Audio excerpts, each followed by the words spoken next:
sake, When you your just cold fucking is phone. this bad, try Beecham's Max Strength All-in-One, our strongest cold and flu formula. Beecham's Max Strength All-in-One fights 8 cold and flu symptoms.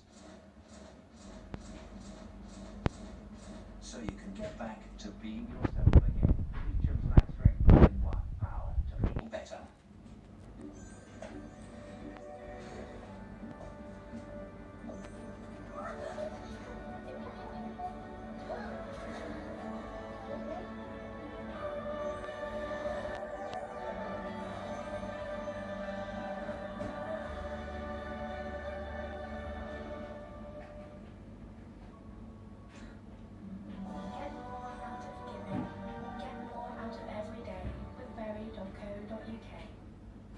Carrot was walking through falling snowflakes, a winter wonderland of traditional cakes.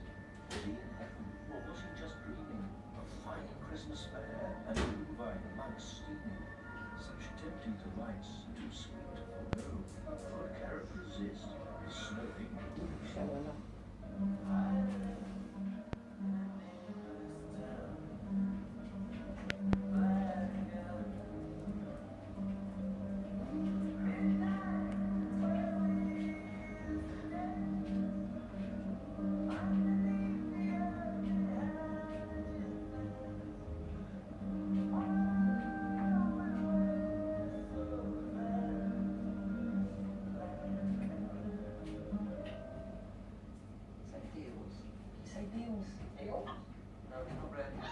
Turns out they said they want parrot.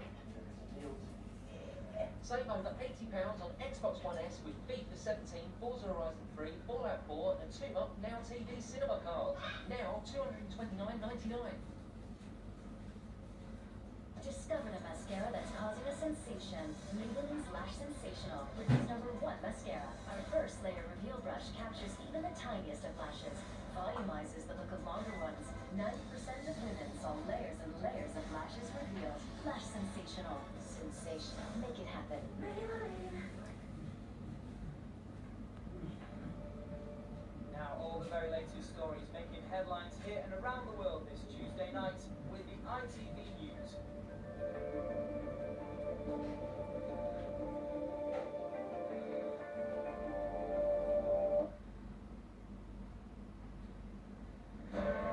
New charges and new fears. Has football sex abuse scandal gone global? Tonight, the former coach Barry Burnell was charged with 8 offences of this. Oh, no, it's fucking phone. It's fucking pissing me right off. The response said the issue will trigger reaction from around the world. Definitely, we are very concerned about the allegation of child abuse in the world of football, which normally should be the safest place for children. And with the FA's Greg Clark describing it as the biggest crisis the game has seen, will the scale and severity be uncovered soon? Also on News at 10 tonight. 3 days of mourning in Brazil for the football team killed in a plane crash heading to the biggest match of their careers. Are Assad's forces working to a Russian-backed timetable to take Aleppo before Trump becomes president? And the battle over Beethoven. Sotheby's clashes with experts over a musical manuscript that failed to sell.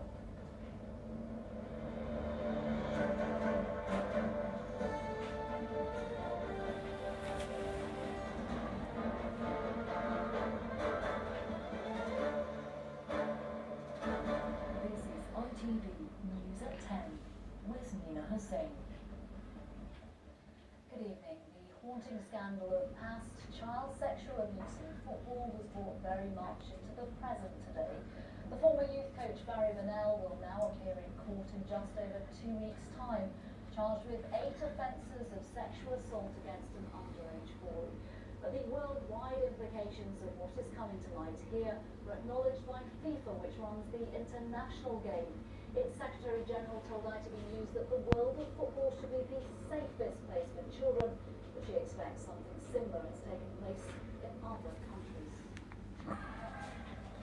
This was Barry Burnell in 1990, the man now at the heart of football's abuse scandal. Then, he was well respected. As a coach, his teams were among the best in Britain.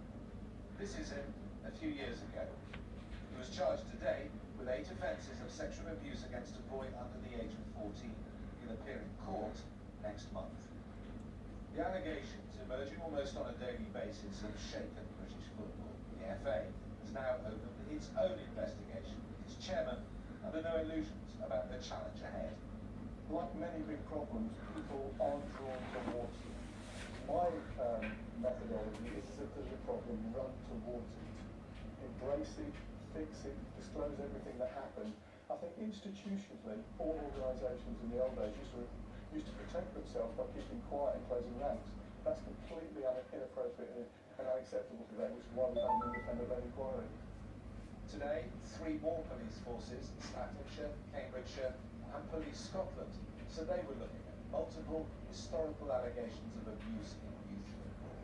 In the space of less than 2 weeks, a total of 8 forces have launched separate investigations.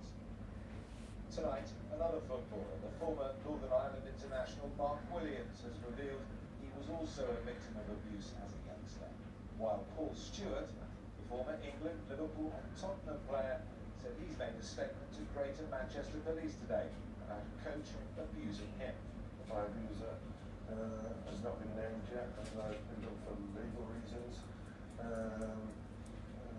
Today I've spoken to the police and we've opened a formal investigation surrounding this abuse. As a result of what you've done? As a result of my interview this morning. The NSPCC helpline, which took 50 calls in its first few hours when it was set up last week, is still being contacted with new abuse cases. Today, from the very top of football, an offer of support and recognition. This scandal may stretch way beyond Britain's borders. We are ready to also provide support to the FAs in case of request, but definitely we are very concerned about the allegation of child abuse in the world of football, which normally should be the safest place for children. And do you think this problem exists around the world in every country? Well, I will certainly say yes, but maybe the visibility and the publicity around this event will also trigger more reaction around the world. And we should be very open to really listening to those who have suffered all this treatment, not only give them the psychological support that they deserve, but also impose very, very strong sanction against those who have really committed those crimes. In under a fortnight, the courage of Andy Woodward, the first player to reveal his painful secret, has not only stunned the national game, it has also caused reverberations through world football, 30 years after his suffering began. Steve, get more developments today, and tonight Chelsea's made an announcement. Yeah, that's right, Nina. Tonight the club's revealed that it's launched an investigation of its own into historical sex abuse within the club.